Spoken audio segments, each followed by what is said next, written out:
Young Novela.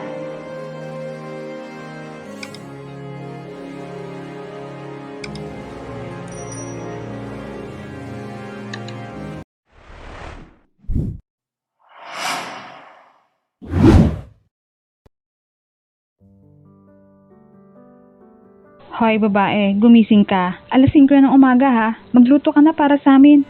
Buliyaw sa akin ni Millie sa kinaumagahan. Tumayo ako at inusot ang aking namamagang mga mata. Natulugan ko ng pag-iyak kagabi. Hindi ko inasahan na dubling sakit pa lang na maramdaman ko ngayon. Bilisan mo, Andrea. Buntis ako, kaya alagaan mo ko. Pinili mo naman na lumandi ng maaga eh. Ito ngayon ang kahinatnad mo. Buntis din naman ako. Nagawa kong sambitin.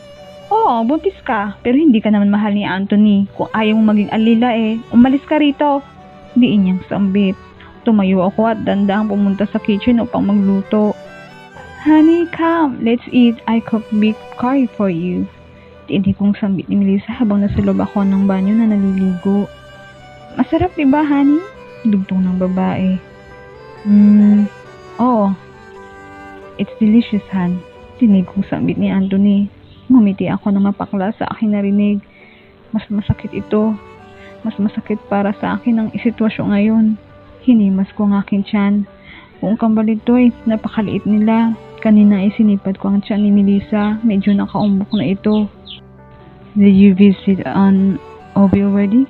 Tanong ni Anthony kay Melissa. Hindi pa. Kakapiti ko lang and I calculated the weeks by myself. Nahihilo pa kasi ako ngayon. Maybe next week. Saad ng babae. Lumabas ako sa banyo na nakatapi lamang ng tuwalya. Lumapit ako sa kanila na kasalukuyan nag-uusap pa rin. Madilim ang mukha ni Melissa habang nakatingin sa akin. Anthony, pwede bang sumama ka sa akin na magpa-check up ngayon? Kailangan ko na siguro ng OB-GYN. Di pupunta ka mag-isa. Andrea, I'm too busy for that. Sige, tatawagan ko na lang si mama na uuwi rito. Hindi ko alam kung bakit ko nasabi ang bagay na yun, pero yun lamang ang paraan upang mag-usap kami at makasama ko siya. What, Andrea? Bukas na lang, after lunch. Sige, salamat. Pagkatapos ko magbisa, pumasok na ako sa resto. Masaya sila nang makita ako, lalo na si Miss Dilay. As usual, Andrea, napakasad mo naman. Sino ba yung asawa mo na kakambal ata si Satanas at parang bulag na hindi makita ang beauty mo? Nakamewang na saad ni Miss Dilay. Makilala niyo po rin siya, Miss Dilay. Mabuti pa po kayo, mukhang happy ang love life. Nako, Andrea, hindi na ako magsasalita pa. Ang sabi nga nila ay mapagbiro ang tadhana. Kung sino ba ang taong hate mo siya bang bibigay sa'yo? Seryoso nitong saad. Kung kayo kayo talaga hanggang sa huli. Tingnan mo ang BFF ko. Niloko ng asawa pero later on, sila pa rin dahil natuto siya magpatawad at ang love niya ang nagbababago sa asawa niya. Walang relasyon na perpekto, Andrea. Hindi ka matuto kung hindi ka masasaktan. Someday you understand. Hay, ano ba to? Ang drama. Tignan mo, hindi raw ako magsasalita ang dami kong sinabi. Tinapig niya ako at bumalik na sa counter. Buong araw kong binuhos ang aking atensyon sa resto. Kahit paano nalimutan ko sina Melissa at Anthony. Bago ako umuwi dumaan ako sa baby section ng mall.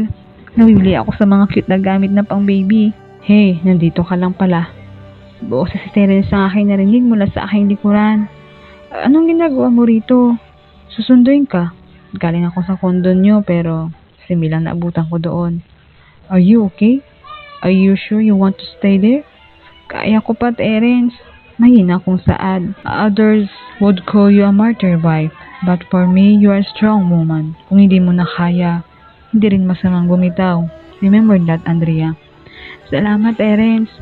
Let's have dinner, then I'll drive you home. Nakangiti nitong sambit. Sa isang Filipino cuisine restaurant kami pumasok ni Terence. Isang klase Pinoy resto ito. At karamihan sa mga customers ay puro mangyayamanin. Ikaw na lang ang order para sa atin. Inuna ko siya dahil alam ko magtatanong ito kung ano ang gusto ko. Ba't ang ganda ng mga mata ninyo? Gusto ko ang kulay And your lips, Terence, hugis puso. Pwedeng hawakan ang labi mo? Talagang nagaganda na ako sa mata, ilong at labi ni Terence. Naglilihi ba ako? Hawakan mo lang, hindi mo titikman. Pili yung sambit nito, natawa ako sa sinabi niya. Please, sandali lang. Kinuha ni Terence ang aking palad at hinawakan ng dalawang daliri ko at iginiyaya sa kanyang mga labi. You could be happier with me, Andrea. But you love him. Wow, what a nice scene. Maating sambit ni Melissa habang nakaakbay kay Anthony. Terence, can we talk outside for a while? Sambit ni Anthony at tuluyan ng hinila ang kwelyo ni Terence na nagtataka rin sa inasta ni Anthony. Sa 10 segundo pa lamang lumipas, ngunit isang putok na biglang aking narinig. Nangangatog ang aking mga tuhod habang tumatakbo ako kung saan nanggaling yung putok. Nakita ko si Terence nakahawak sa kaliwang braso nito at maraming umaagos na dugo. Anthony, why? Galit na tanong ni Melissa. Lumapit ako kay Terence at niyakap ito. Terence, pumunta tayo sa ospital. Andrea, stay away from him. Galit na buliyaw ni Anthony sa akin. Honey, please, ba't ka ba nagagalit? Oo nga, Anthony. Ba't ka ba nagagalit sa amin ni Andrea? Galit ding sambit ni Terence.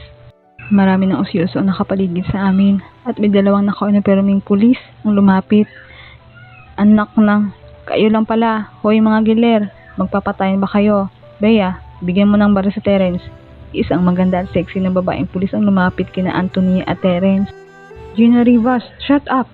Nainis na sambit ni Anthony. Please po, dadalhin na natin si Terence sa ospital.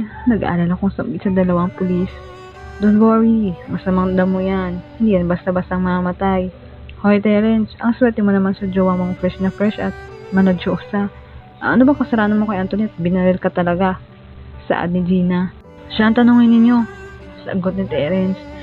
Terence, halika na. Pumunta na tayo ng ospital. Ang dami ng dugo nang mawala sa'yo. Miss, malayo sa bituka yan at sa laga niya. Saad ng isang pulis na si Bea. Okay, tara na Terence. Next time na kayo magpatayan, yung kompleto ang grupo para mas masaya. Hinila ni Gina Rivas si Terence patungo sa kotse nito at sumama naman ako upang alalayan si Terence.